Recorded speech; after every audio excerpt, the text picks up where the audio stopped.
All right, friends. He said he's paid by the word, but really he's paid by the hour. So we need to get going. That's a joke. Come on back. I really like the way this table right over here is already sitting and ready to go. Excellent work. Let's find our seats and be ready to go. Need a break from my break, yeah. All right, folks. Now that everyone has got their sugar rush going, we should be able to move forward. I'd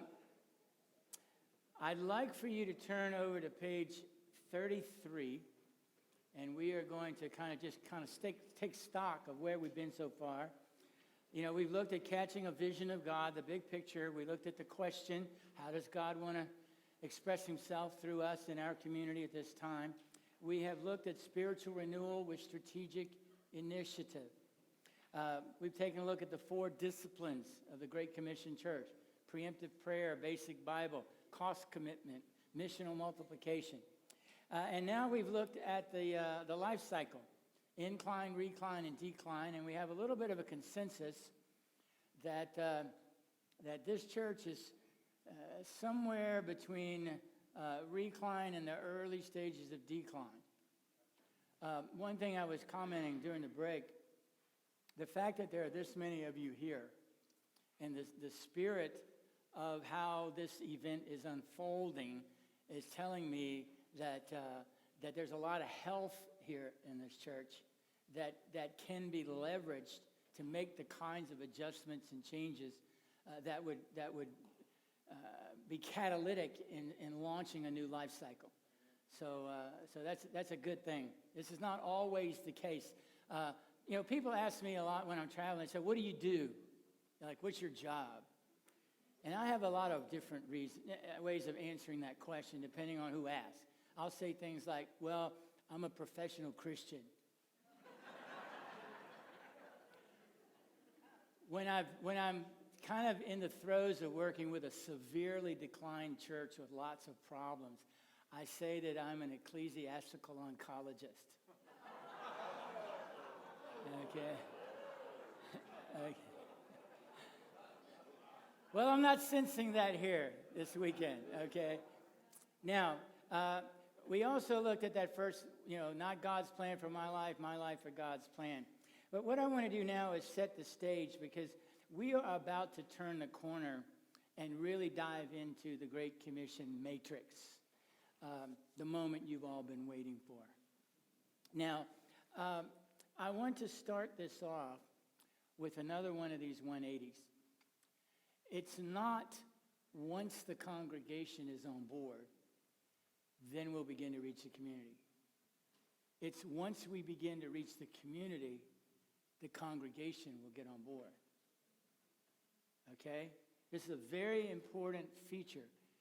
The tendency is to say, okay, we're going to launch into this new revitalization initiative. Step 1, let's spend a season just pouring ourselves into our people and getting ready. Well, here's the deal. You've been getting poured into for decades. You're already ready. It's just a matter of getting out there. Okay, so again, ready, fire, aim. Now, when I went to Phoenix, again, I didn't know any of the stuff that I'm sharing with you now. That was kind of the beginning of learning these things. I got there and I looked at this group of 13 people, and there was just no energy, no vision, just very, very low expectations. As I said last night, all they were looking for is the same guy to be preaching every Sunday. That was about the extent of it. And I didn't really know how to engage them in a bigger picture. So I didn't. The first 7 months of my time in Phoenix, I now refer to as schizophrenic ministry. Because I was ministering, it was kind of like I was pastoring 2 churches. I was pastoring a severely declined church of 13 people, and I was pastoring the launch of a new church. And I didn't know quite how to bring those 2 together. Because I would talk to the 13 about my ideas and whatnot, and they would kind of look at me in this sort of placating way, like, yeah, great, Ken, reach the world for Christ. But when you get done with that, can you just be our pastor? You know, they didn't understand me. I didn't understand them. And for 7 months, we continued to meet in this little storefront while waiting for a location in the new community, okay? So I would spend Sunday mornings, Wednesday evenings up at the storefront. All the rest of my time was in the community. Well, over that period of 7 months, I was essentially casting vision for bringing a church to that community. And I didn't have much to really promote because we didn't have anything yet. So it was all kind of a promise. You know, like, my family and I have just moved out here from Florida. We're going to be, I'm the pastor of a church that's relocating to this area. These are some of the things that we think are important. And I would meet people. I would meet with realtors. I'd meet with school principals. Anybody that I thought had a finger on the pulse of the community. And one person would refer me to somebody else. And over a period of that time, I had amassed a big stack of 3x5 cards. Now, this was pre-email, pre-laptops, all that stuff, right? Pencil, 3x5 cards, okay? Well, we finally got a location, Centennial Middle School, down in the new area. And we were going to launch, first Sunday was in February of 94. Well, that Sunday morning, the 13, my wife and I were now 15 adults. Between us, we had 10 kids, 4 of whom were mine, okay? So we got 25 total people. We get to the school, we set up, sound system, etc. And it's about 10 minutes before the start of the service. And so I sat down with the group and I just said, look, I have no idea if anyone other than ourselves will show up today. The last 7 months I've been doing this, that, and the other thing. I've contacted people. I've made phone calls. I've sent out invitations. Maybe someone will come, maybe not. If no one comes, that's fine. We'll just do our thing here. And next week we'll do this again and again and again. And sooner or later, I'm convinced that we'll start to see people connecting with our ministry. So we had a little time of prayer, and we split up. Well, Kelvin, our chairman, is out in the foyer, and all of a sudden, he comes running into the cafetorium, and he says, a car just pulled up. So the whole group runs to the foyer. This church hasn't seen a visitor in over 4 years. Okay? Well, Kelvin has given us this play-by-play. It's a man, a woman, and a couple of kids. They're getting out of the car. They're coming this way. Oh, my goodness, there's another car. Okay? Well, bottom line, we had 27 newcomers the first day. Okay? Well, the attitude of that group of 13 completely flipped.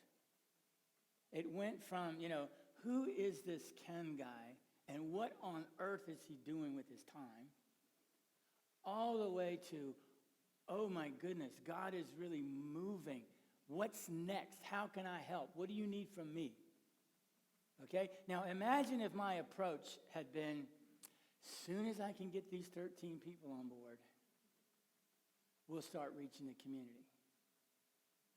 You see how that would have played out? I'm convinced that we would have just burned through whatever resources we had and closed up shop. It was really funny. These are really good people. We just didn't understand each other. And later, when we were on speaking terms, they shared some of the discussions that went on behind the scenes about me, and it was really quite interesting. The grace of God is alive and well, trust me. So, I mean, their attitude was so funny because the district had sent 2 people ahead of me in to work with them, and they had rejected both of these people. And when I came along, they really had a discussion where the comment was, well, the district keeps sending us the same kind of guy. We got to say yes sooner or later. We might as well say yes to this guy. And so that was it. You know, and they just did not get it. But when they saw that 27 people, and then roughly 2 months in, at the end of a particular Sunday service, we didn't do like heavy-duty altar calls or anything like that, but I did say at the end of the service, if today is the day that you're ready to receive Jesus Christ as your personal Lord and Savior, would you just make that known by lifting your hand? 5 hands went up. And I baptized those 5 people. Well, these were the first professions of faith these people had seen in like 6 or 7 years. Okay, so the lid was off at this point. Well, you see, you can't, people are wired differently. And not everybody is going to get it right at first. So you have to allow people the time to process and warm up. So this, again, getting back to this idea of ready, fire, aim. Once you start down this path of outreach and evangelism, you gather whoever's ready and you just go.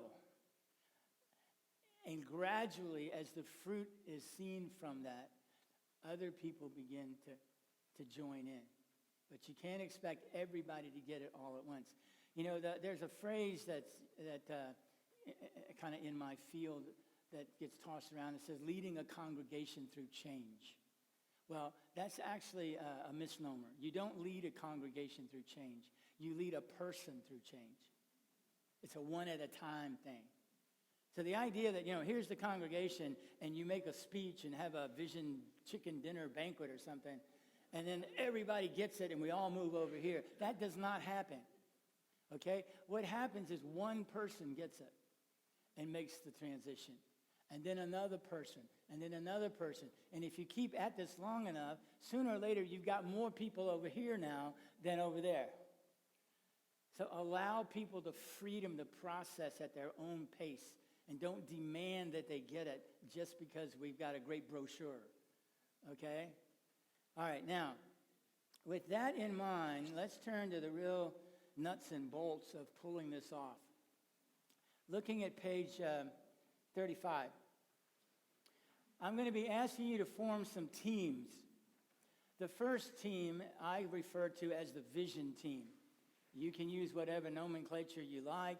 If you have something already in place, you can think about that. But the idea is that we need some group of people that, their primary responsibility at this church is moving this revitalization process forward. Now, I typically say that the vision team should be about 6 people. I like to describe it as pastor plus 5. Sorry. Here's the deal. I know the pastors are busy, but if you're talking about making what is in effect really a cultural change in the church, that is such a big deal that you've got to have the senior pastor in the mix. Otherwise, it communicates to people that this is really not that big a thing. Okay? So what does the vision team do? Well, the vision team is that group that's primarily responsible for discerning that Great Commission vision. What would the Great Commission look like if properly deployed through the ministry of our church? That's becoming our vision. The team is responsible for developing that vision into something that can be communicated as a vision and a strategy. Here's what we're going to do. Here's how we're going to do it. The vision team needs to direct the church through this Great Commission process. They're the ones that are at the wheel. Everything's kind of working through the vision team. And finally, the vision team is going to be charged with evaluating the process, holding the process accountable to actually accomplishing something. Okay? Remember, I've said before that The tendency among church leaders is to measure ministry by how busy everybody is. And as long as there's a flurry of activity, we reason that we're doing all we can possibly do. Well, again, busy and effective are two different things. We want to measure effectiveness. How well is what we're doing working? Do we have objectives in mind? Are those objectives being fulfilled? Those kinds of questions. Okay? Now, one thing, the vision team, one question I get asked a lot is, shouldn't the session be the vision team? And I want to say no, for this reason. If the session is doing its called session stuff, those folks are pretty busy already. And this can't just be another thing that gets added to the list. This has got to be, in a sense, a list of one. Okay? So, yes, there needs to be a very dynamic relationship between session and vision team. And it wouldn't be a bad idea to have an elder or two on the vision team. But to say session and vision team are synonymous, I don't recommend that path. Okay? While I'm talking about this relationship, communication is very, very important. People need to know what this vision team is doing. Regular communication. We want to shine a bright light on the work of the vision team. They need a lot of visibility. We want to let people know things are happening and progress is being made.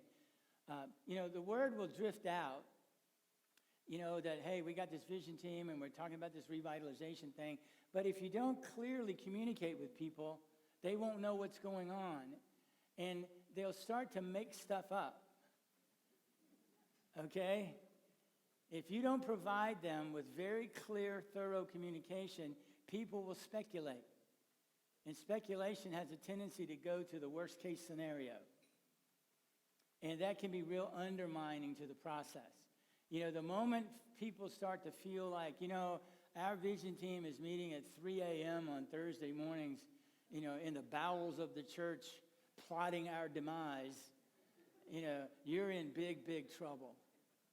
No surprises, okay? Now, some of the characteristics of the vision team, well, we need people who are discerning. We need people who are visionary, meaning that they can take that Great Commission concept and craft a vision around it. We need folks who are spiritually mature. We need folks that are respected. Now, this is kind of a general list, but I'm targeting something very specific about respect. Here's the deal. When you are leading people through change, you are not earning points with those people. Okay? You are leveraging points already earned. Okay? So, when folks are struggling with, I'm not sure I like this idea, I'm not sure I get this direction, if I have an implicit trust in the people who are leading me, that's going to help me make that transition. If I don't trust them and they're telling me things I don't want to hear, now we're in big trouble. The art of leadership is leading people where they ought to go instead of just where they want to go. Okay? I find in my role, for example, I'm frequently telling people things they don't want to hear, asking them to give up things they don't want to give up. Well, they've got to have some confidence in me to buy this. Otherwise it just gets rejected out of hand. So we start by forming a vision team, and the next few pages there give you some information about the selection of the team. And that brings me to the next team, which is actually a group of teams, prayer teams. Now, I want you to connect the dots here a little bit. We talked about spiritual renewal, strategic initiative. We talked about preemptive prayer. Well, now we're talking about prayer groups. I just want you to get the idea that prayer is like a really big deal. Okay? Prayer is incredibly, incredibly important. Not as a theological concept, as a practice. Okay? Now, here's what happens with prayer teams. Each vision team member will form a prayer team that will support that vision team member's work. Okay? And how many should be on the prayer team? Well, the more the merrier. My little diagram shows 3 people. Some churches are smaller. They might have a 1 or 2 person team. I've got one church now I'm working with in Western North Carolina that the church is about 160 people. They've got 120 on prayer teams. So what that's done, of course, is that many people are not just praying, they're engaged in the process. Okay? Well, here's the most complicated question you'll ever hear from me. What do you suppose is the role of the prayer teams? Pray. The prayer team prays. You know, the spiritual power through the authority of God, we access that through prayer. So the prayer team is praying preemptively about the work of the vision team, the work of that vision team member. Okay, so we pray, pray, pray. Everything is surrounded with prayer. Secondly, the prayer team is going to be a communications vehicle. You see, when the vision team communicates to the prayer teams are becoming informed. All right, that's part of the communication process. And the response of the prayer teams can make its way back to the vision team. So we've got this two-way communication out from the vision team to the prayer teams, back to the vision team from the prayer teams. Now, there's another circle that we could draw around this whole picture, and that would be what I'm going to call the grapevine. Okay, every one of these prayer team people is going to be connected to other people.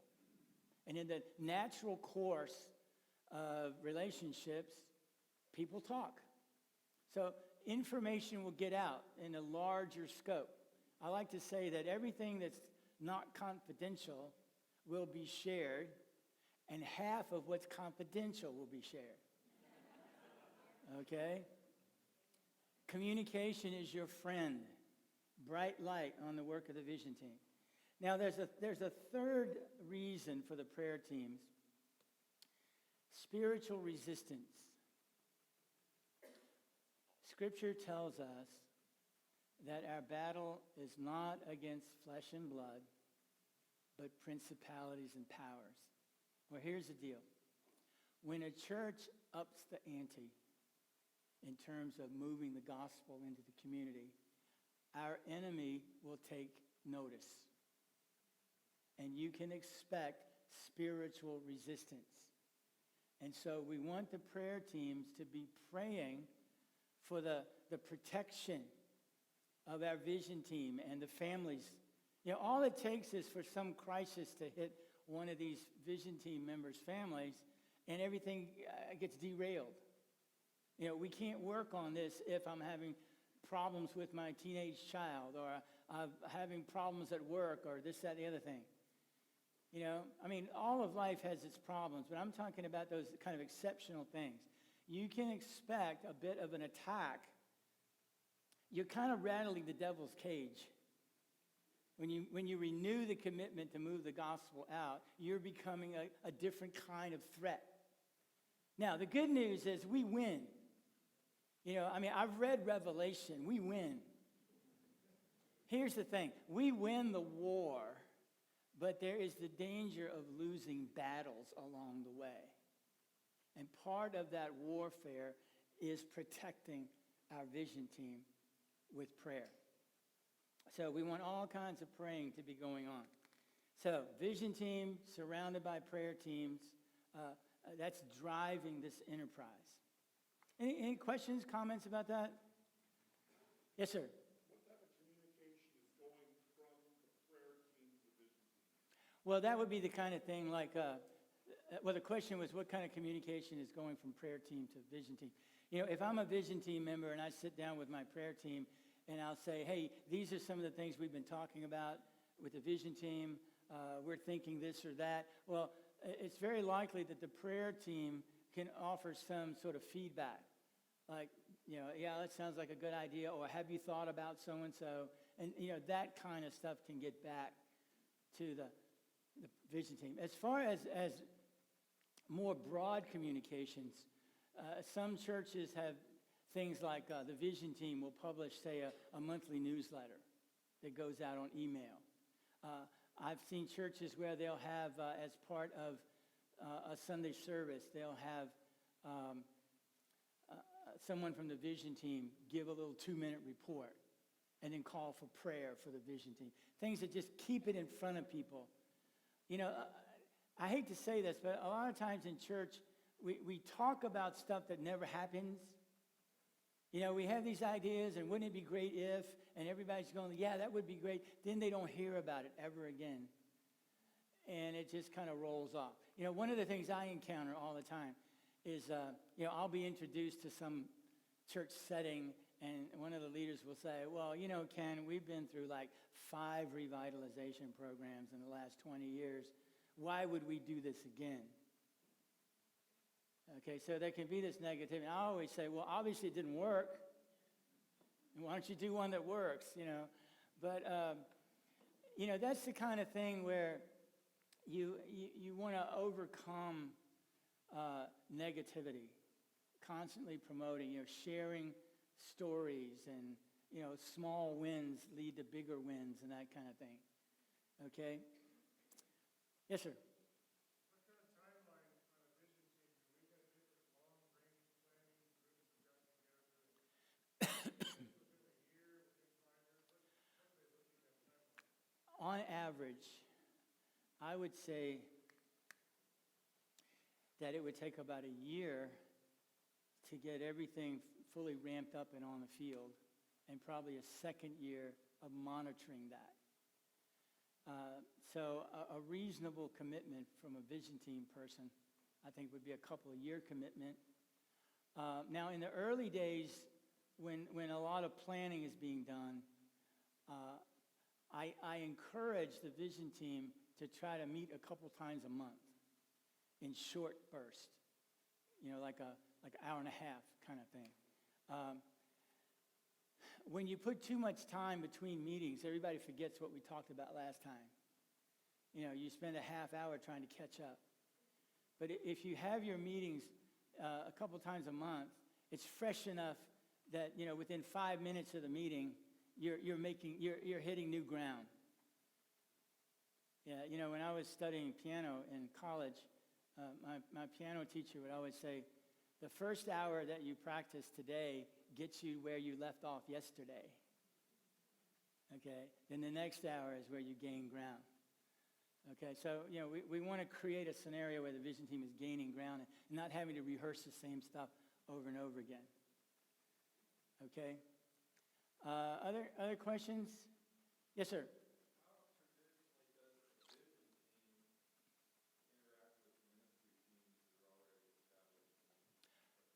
Yeah, I tell you what, if you hold that, when we get into the matrix, I think that'll become a little more clear, and that would be the time for me to answer that question. Yeah. Okie dokie.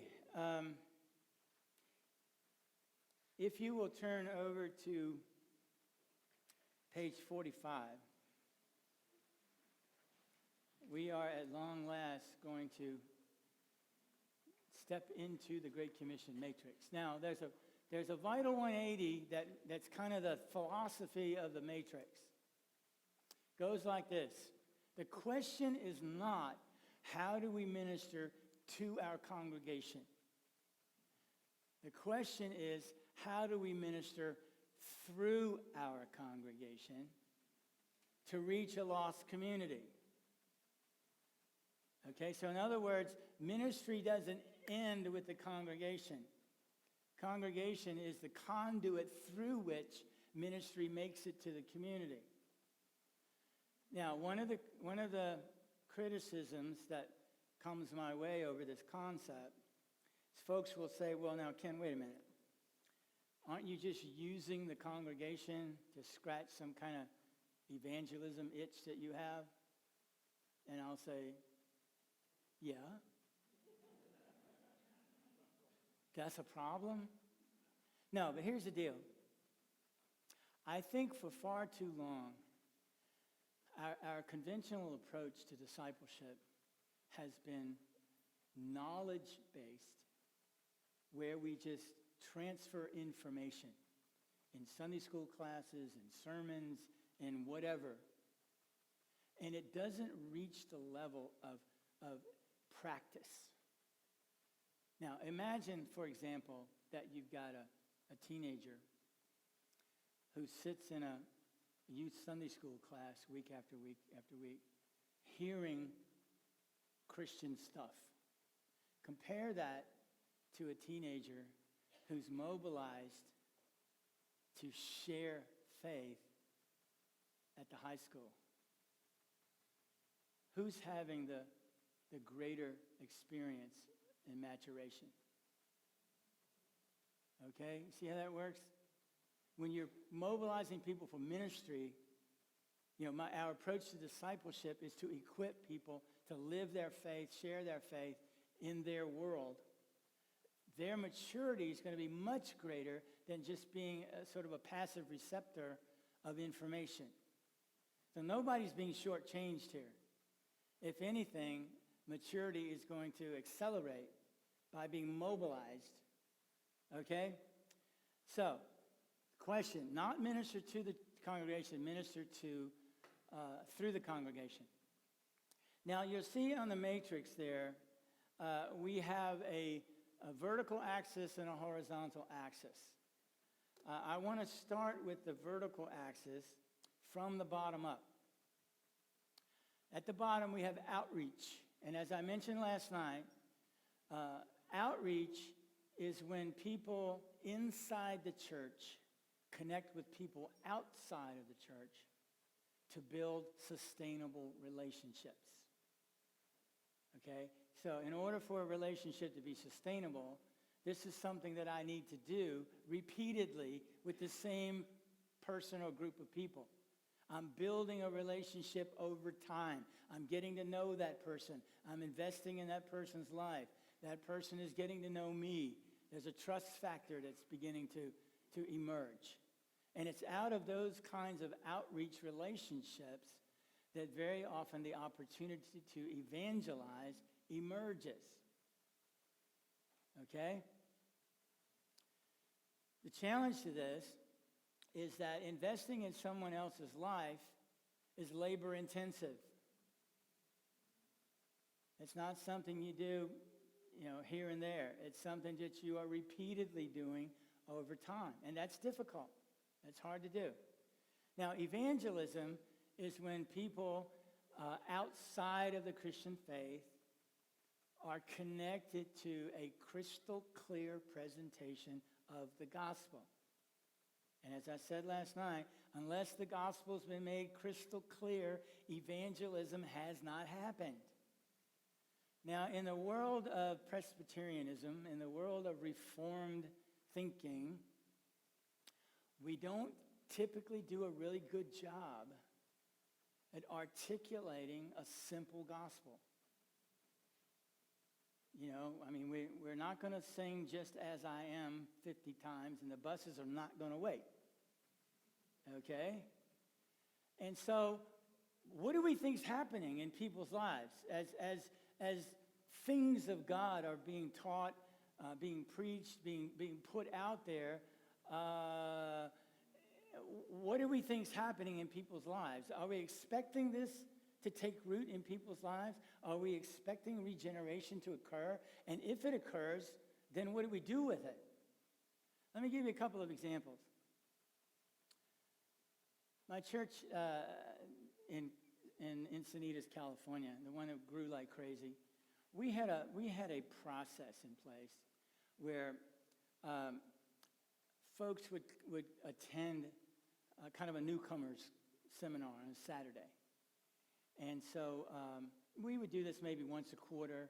A bunch of people would come and we'd do our little, here's who we are, here's what we do, why we do it, and that kind of thing. Well, the next step in the assimilation process was that each of these folks would then do what we call the pastor's conference.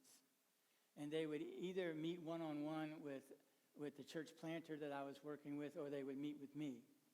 And we would then go the next step. It's like, okay, we've done, we know you've been coming to the church.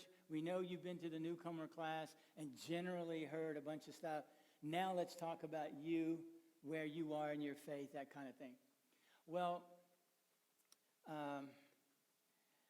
we were growing so fast that this kind of got out of hand. Okay, so for example, on a typical Friday, our church secretary would hand me a list of all of my pastor conference meetings for that coming Sunday afternoon. And it would be like every half hour from 2 to 8. Okay? It kind of turned into a little assembly line. Now, I'm not recommending this approach. I'm confessing that this is how we did it. And it was a nightmare. It was out of control. But we were growing so fast, we just couldn't figure out how to kind of ratchet it back a little bit. Well, so for me, I've got this little 6 or 7 talking points that I want to cover with each person, and I want to get to that pretty quickly. But as each person would come in, I would always say, got some things I'd like to share with you today, but before I get to that, is there anything on your mind in particular, question that you have? And, most people would go, no, not really, we just really love this and that. So I would just do my thing, right? Well, one Sunday afternoon, this woman comes in, and I asked her that question. I said, anything on your mind before I jump into this? And she goes, yes. Wow, okay. So nobody talks to me like that but my wife, what's this, And she says, I want to give my life to Jesus. Can you help me with that? I mean, she's angry. Now, here's the deal. Weeks before, she has been regenerated. She has felt something, and she wanted to give herself to Jesus, but nobody gave her a trigger to pull. Now, you and I both know on a theological level, she was saved. She wasn't at risk. But for her, see, she needed somebody to affirm that you've had this happen in your life. She wanted, like in the Young Life days, to say so at the end of the week, She wanted to, raise a hand or mark a card or stand on one foot or something, And so I'm like, oh, my gosh, of course. And, of course, I'm thinking to myself, what are we doing here? We got people that want to know Jesus, and we're running them through some dog and pony show, okay? So I learned from that, the Spirit of God is moving in the gospel, and these things are happening in people's lives. If we don't give them some response mechanism, then they just kind of sit. They don't know if they're in or out. They don't know who's recognized this or that.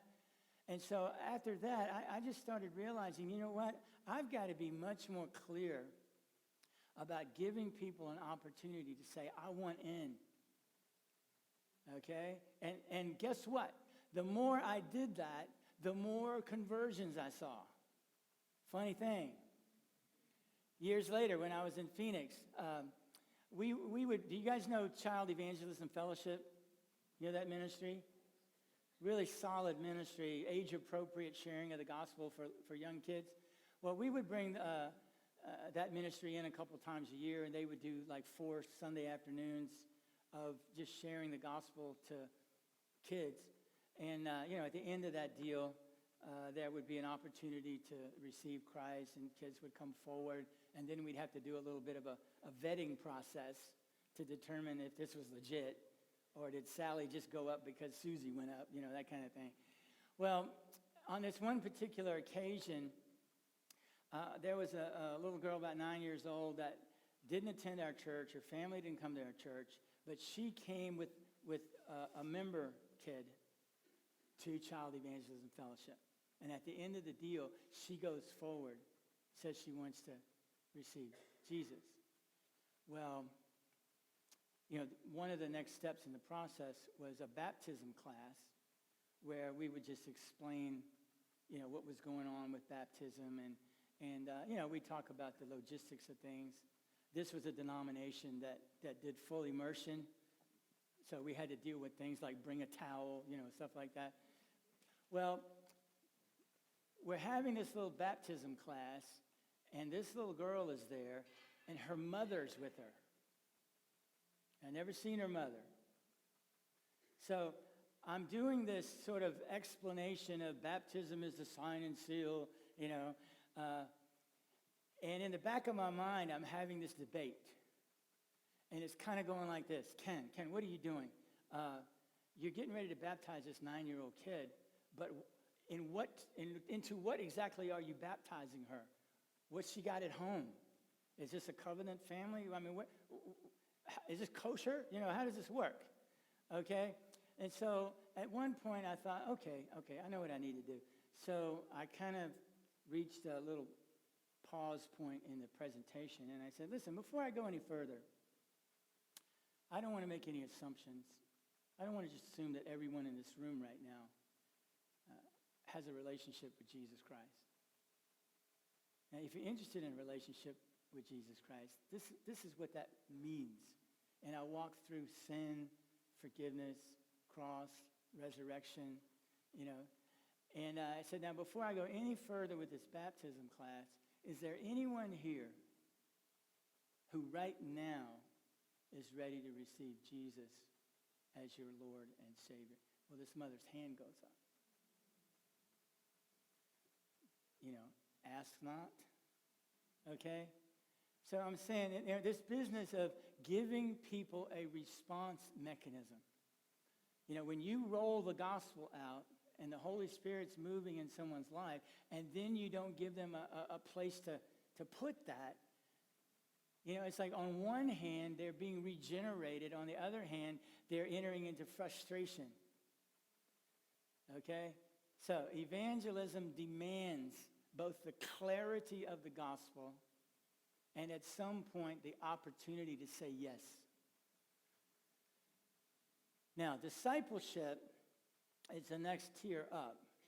And I just want to say simply that I'm talking about an obedience-driven discipleship, a mobilized discipleship, ministry in action, not just theological knowledge. So we craft an approach to discipleship that is based on how we live our lives, how we serve, not just what do we know, but what do we do, okay? Now, the top tier is worship. And I'm not talking here about a worship service. I'm talking about a life of worship.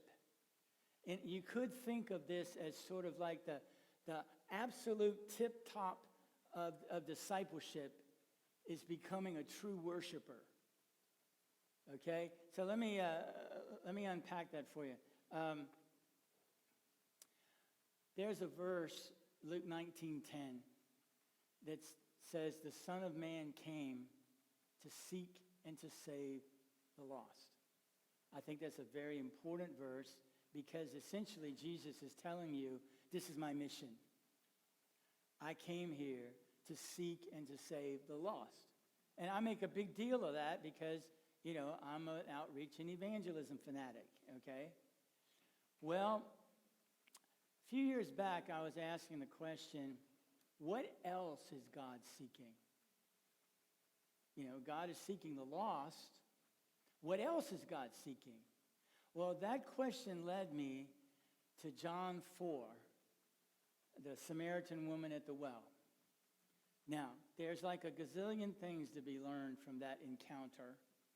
We'll deal with one today.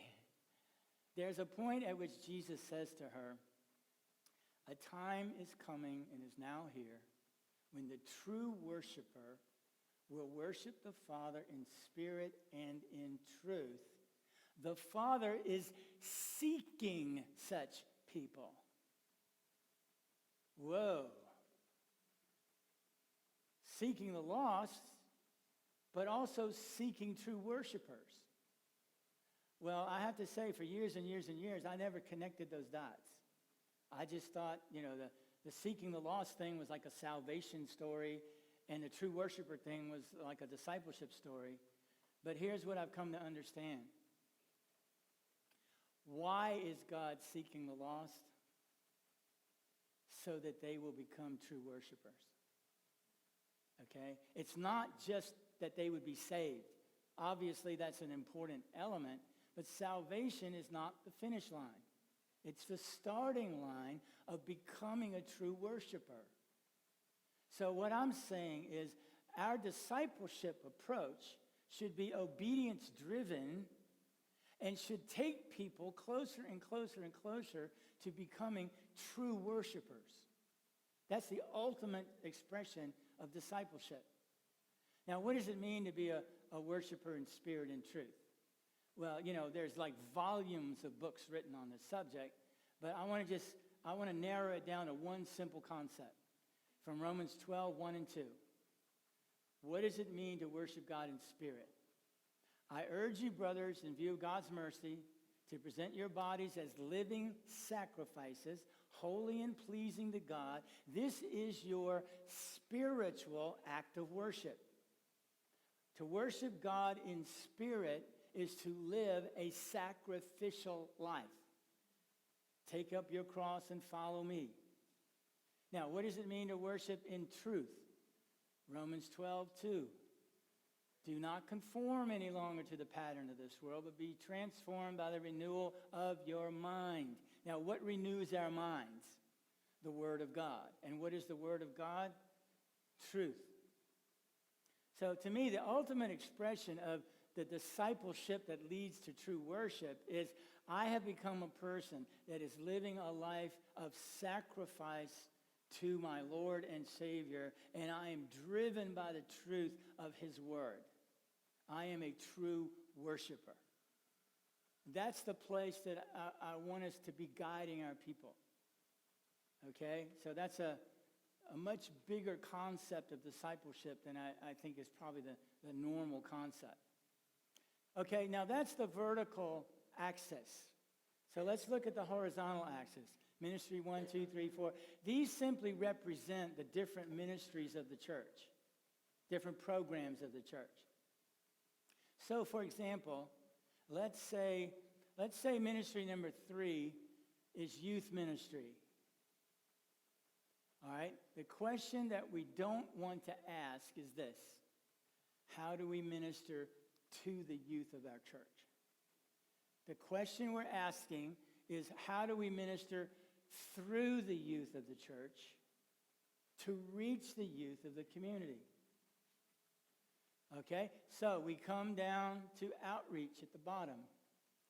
And those folks who are the leaders in that particular ministry area will develop strategies. How are we going to reach out to the youth of our community? Now, I don't prescribe any particular strategies because things are different.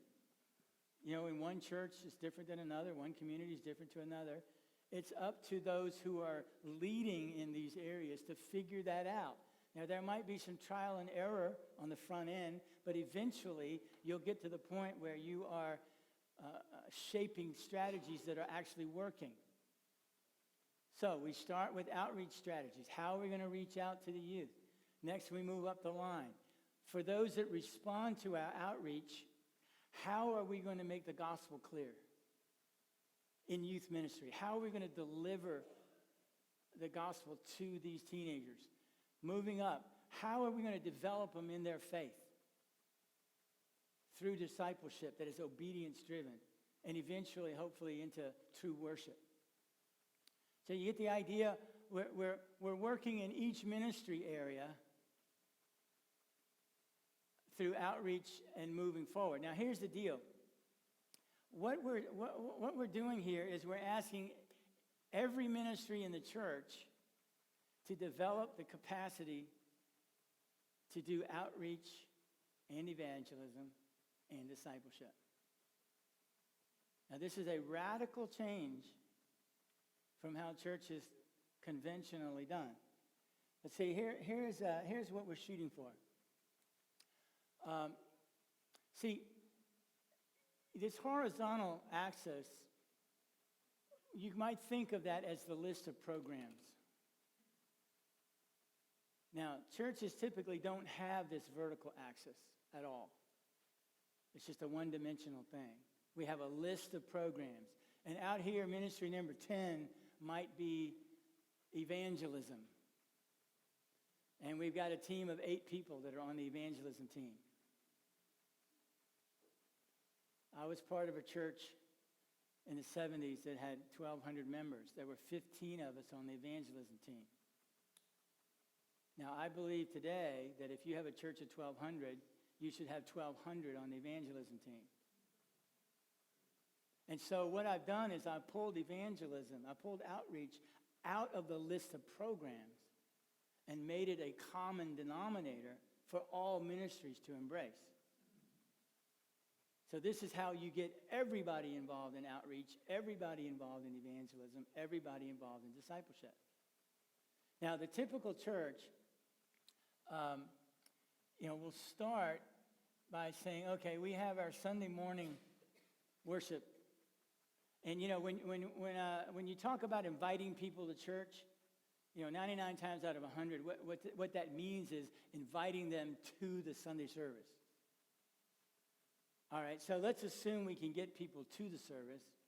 All right, if they connect, then they sort of filter down to the program ministries of the church, which tend to be congregationally focused. Okay? Now, what I'm saying is, what if we took all of the ministries of the church and turned them loose on the community by mobilizing them for outreach and evangelism? So every ministry of the church is embracing some element of outreach, some element of evangelism. We're turning our ministry completely outward. So now, instead of having, one checkout lane, we've got multiple lanes. So everybody can move through. Okay? Does that make sense?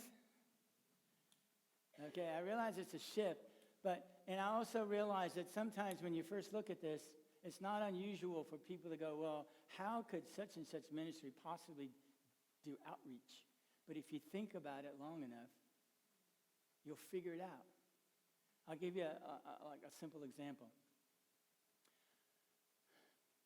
There was a church that had a, typical women's ministry kind of thing. They had a team of, 8 or 10 ladies that were the leadership team.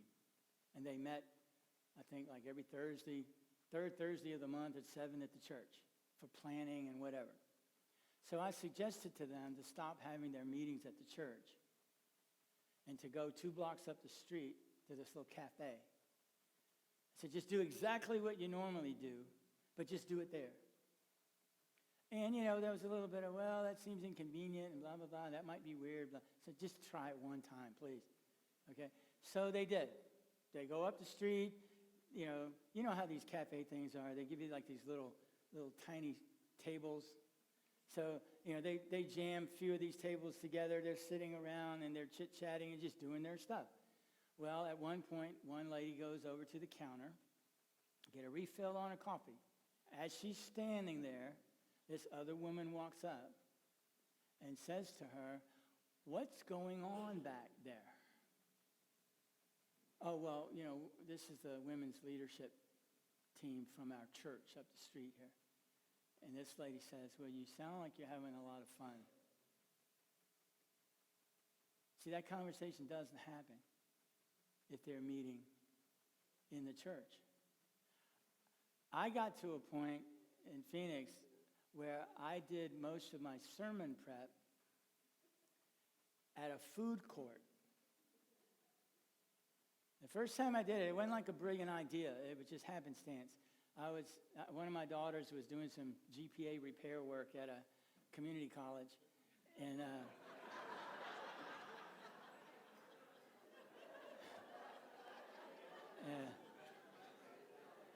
this girl, I tell you what, we were in Florida in her senior year of high school, and we were moving to Phoenix, and she got a scholarship to Arizona State for theater, and within 1 year had crashed and burned the whole thing. And so anyway, I had to take her to the school on a particular night, and it was like one of these 7 to 9:30 type classes, and it was kind of far, so I didn't want to go back home. So I thought, well, I'm just going to haul my commentaries and whatnot and go across the street to the food court and work on my sermon. So, I'm there. I've got my bag. I got my 5 or 6 commentaries. I got my egg rolls and Diet Coke. And, I'm working on my sermon. And, I had kind of written this thing down, and I was thinking about it, and I was like, wow, I really like the way this sounds. This will be a great, I could be Jonathan Edwards any time now. And I happened to look up, and I saw this young mother walking across the food court, pushing a stroller and holding a toddler's hand. And I looked at her, and I looked at what I had just written, and I realized this means nothing to her. I'm writing sermons like I'm trying to pass a class in seminary. And so it started to shape how I taught and preached by visualizing who I was trying to reach. So I started doing this routinely. And man, I would have the best conversations. I'm sitting there and people stop, I don't do this kind of thing. I don't care what people do. I'm more or less introverted except when I'm up here, So I don't mess with people when they're in the food court, but other people do, So I'm sitting there and I've got my commentaries and my big Bible and I'm writing and people stop and they say, "What are you doing over here?" I said, "Well, I'm a pastor from up the street here and I'm working on my sermon." "Really?" And I say, "Yeah, as a matter of fact, let me try this out on you." I've got this second point here. What do you think? This guy's not going to come to my church to hear my sermon, but he'll hear a snippet of it at the food court. So just being out there, being in the mix, to me, this is part of that salt and light thing. Anyway, I'm just encouraging. The more outside, the better is the way I look at it. Now, the question was asked a little bit ago about the vision team and the ministries and whatnot. Here's the deal. This is a very demanding way to do ministry. And I don't recommend that you try to do it in every ministry area simultaneously from day one. What I suggest is that you pick 1 or 2 ministries that are perhaps best suited for this model and get started there. And once those are up and running, then you can move to another one, to another one, to another one. Now, the role of the vision team is not to fill in these boxes with strategies. The role of the vision team is to decide which ministries to start with and to make sure the people that are leading those ministries are up to speed on this concept. So the vision team at that point is shifting from being sort of the student of the process to being more the teacher of the process. Okay, and one by one, we turn our ministries outward, and each ministry is reaching other folks. And again, don't be surprised if you're thinking about a particular ministry and just say, "I'm just not seeing any way this ministry can do outreach." But if you just keep at it, you'll figure something out. There's just no limit. Sometimes you have things like, say, the music program, and people will say, "Well, we could take our music program out to the community and do concerts and whatnot." Well, I'm okay with that as long as it's good. Okay? There's no guarantee that any particular church is going to have great music to the point that, secular folk want to stop by and listen. Okay? So how else could the music ministry do that kind of thing? Well, imagine that the whole music team attends a concert together and each person brings someone with them. So there are all kind of ways that you can do this. I was, again, years ago before I got into ministry, I was filling a slot. I was asked to be an usher at this church, and I'm thinking, you walk in, you sit. What's the big deal? Okay? Well, okay, fine. I'll be an usher. So I get a note from the head usher, and he tells me, your first Sunday is such and such, and normally we'll be there at whatever time, but the first Sunday I like you to be there about 45 minutes early.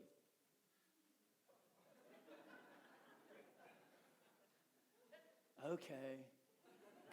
God's teaching me patience or something, Well, I get to this first session, and this head usher sits us down, and we got our little carnations on and everything, And he says, you may be the first face of Jesus that people see this morning. And I'm like, wow. I thought I was just handing out bulletins, man. Well, here's a guy that got it, see? He understood that there's more to it than the obvious. He says, you just don't know what might have happened in that person's life that brought him here this morning. So take great care with these people. I mean, I'm starting to sit up straight at this point, And I thought, wow, this guy sees the intrinsic value of such a simple thing. Because he's looking beyond just the nuts and bolts of it. There's a whole lot of ministry that kind of just takes place in the trenches that you don't even realize. So, what I want you to do is kind of imagine a church where the lion's share of its ministries are capable, independent of each other, of doing outreach, of doing evangelism, of doing discipleship. Imagine the kind of impact that might be able to have. Okay? Questions? Comments? I know this takes a little while to settle, but again, the concept is, not thinking about how do we minister to our congregation. That's where the church has been, forever. The idea is that we minister to each other, and somehow that spills out. Well, the spilling part just isn't happening. Okay? So we want to be very intentional about the spilling out. And the way we do that is we deliberately aim our ministries outward. Okay? Now, what I'd like for you to do is take a shot at this. If you will look at page 47, what I want you to do at your tables is select any ministry area in the church that you prefer and start working at the bottom and start just brainstorming ideas for outreach in this ministry area, ideas for evangelism, etc. Now, you might not get super far with this, and that's okay. I just want you to try it on for size and get a feel for this. Now, the really tricky part of this is going to be deciding which ministry area to work on. Okay? So I'd like for you to be able to make that call within the first 2 minutes. Because, I'm going to give you about 25 minutes to work on this. And so we'll start back up about 5 after 12 and start toward the wrap up. So pick an area and go for it.